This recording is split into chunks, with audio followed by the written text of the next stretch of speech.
Hello friends, કેમ છો? I hope કે તમે મજામાં હશો. તો જો અહીંયા 11 વાગી ગયા છે અને અમે બધું કામ પરવારી ફ્રી થઈ ગયા છીએ. તો હવે બાકી છે જમવાનું બનાવવાનું. તો અહીંયા જો મેં દૂધ ગરમ કરવા માટે મૂકી દીધું છે મારા માટે. જમવાનું કશું ઠેકાણું નથી, હવે બનાવીએ, ખબર નહીં હવે શું બનાવીએ. કારેલાનું શાક ને રોટલી બનાવવાની છે. તો જો અહીંયા દ્રષ્ટિ ગઈ છે સ્કૂલમાં. અનુષ્કાને વિરાટ રમી રહ્યા છે. હીરવા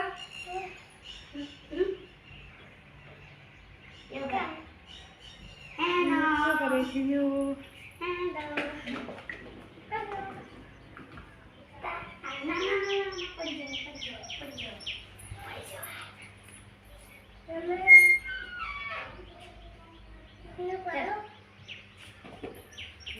મારા કપડાં ધોવા માટે મૂકી દીધા છે. કપડાં તો બ્લેન્કેટ ધોઈ નાખે છે અને આ બીજી વારનું છે. બીજો હપ્તો છે કપડાનો અને ત્રીજો હપ્તો હજુ બાકી છે. વાસણ ઘસી નાખે છે. તો હવે જમવાનું બનાવવાનું બાકી છે. તો ચાલો જમવાનું બનાવી દઈએ. ત્યાં સુધી બાળકો રમીને આવી જશે.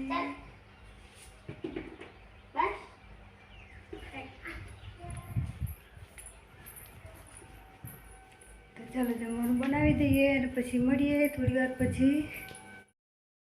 તો જો અહીંયા હું આવી ગઈ છું કિચનમાં. તો આજે કારેલાનું શાક બનવાનું છે.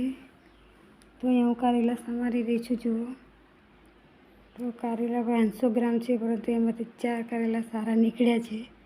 એવી જે બધા કોયલા નીકળ્યા છે કે બધા કારેલામાં ઈયળ નીકળી હતી. તો 4 કારેલાનું મેં શાક બનાવ્યું છે આજે.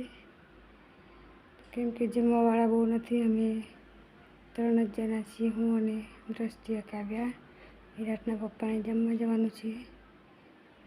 તો આટલા કારેલા અમારે થઈ જશે. તો કારેલાનું શાક અને રોટલી બનવાની છે આજે.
જો અમે તેલ લઈ લીધું છે પેનમાં.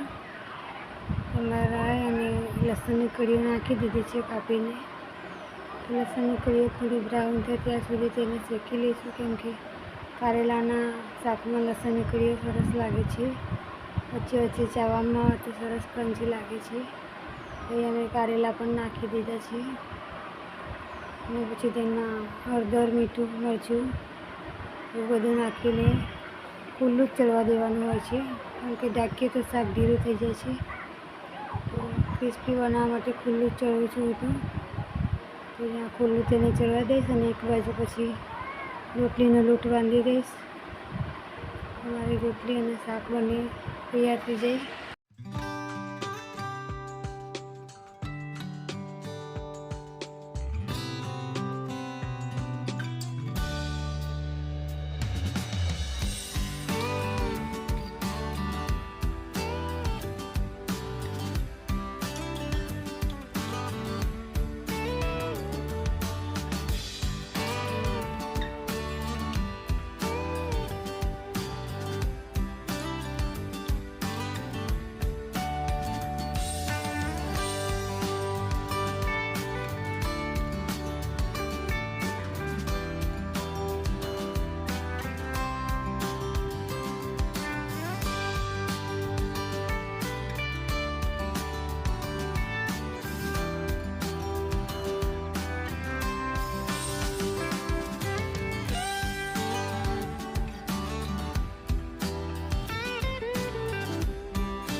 તો જો અમે શાક મૂકી દીધું છે જગાવવા માટે, અને અહીંયા એક બાજુ હું રોટલીનો લોટ બાંધી દઈશ, તો રોટલી મારી બની જશે અને એક બાજુ શાક પણ મારું બની જશે. હવે તો ઘરમાં ફંક્શન આવી રહ્યું છે એટલે કામ પણ વધી ગયું છે, અને કંકોત્રી પણ છપાઈને આવી ગઈ છે એટલે બધે આપવા જવાનું હોય એવું બધું કામ વધી ગયું છે હવે તો સવારમાં વહેલા ઉઠવું પડે છે, પછી ફટાફટ બધું કામ કરી લેવું પડે છે. તો જો અહીંયા મારે રોટલી બનાવતા 12 વાગી ગયા છે. હવે 1-1.5 વાગ્યા સુધી મારું બધું કામ પતી રહેશે, પછી પાછું સાફ સફાઈનું કામ ચાલુ થશે. આવી રીતે ચાલે છે અમારું. તો અહીંયા જો અમારા પતિદેવ આવીને કામ કરવા માટે બેસી ગયા છે.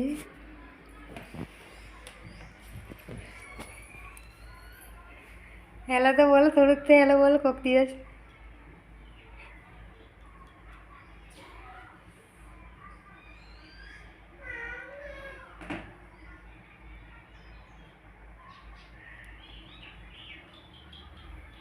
શરમ આવે છે હેલો બોલવાની એટલે નહીં બોલે.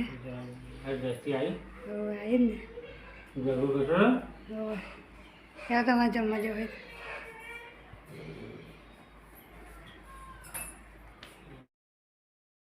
તો અહીંયા મેં 2 દિવસનું દૂધ રાખ્યું હતું વલાવવા માટે. તો જો અહીંયા દહીં મેં નાખી દીધું છે વલાવવા માટે, અને અહીંયા 2 વાગે મેં વલાવવા માટે મૂકી છે કેમ કે ટાઈમ નથી મળતો. બધા કામમાંથી ફ્રી થઈ છું ત્યારે મેં અહીંયા વલાવવા માટે મૂક્યું છે. તો અહીંયા મારું ઘી બની રહ્યું છે, ઘી ને માખણ બની રહ્યું છે, અને માખણ પણ મેં ઉકાળી દીધું છે અને એમાંથી ઘી પણ તૈયાર થઈ ગયું છે. જો 150 ગ્રામ જેવું ઘી નીકળ્યું છે.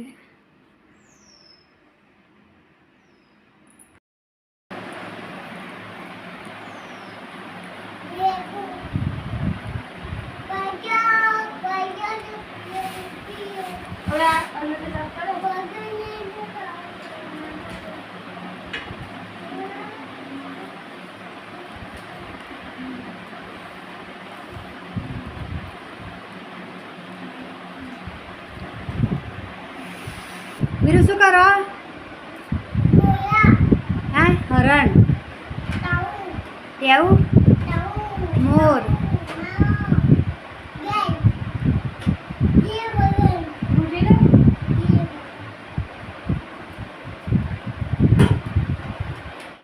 જો દ્રષ્ટિએ બધું શોકેસ સાફ કરી દીધું છે ને વિરાટ રડી રહ્યો છે રમકડા લેવા માટે.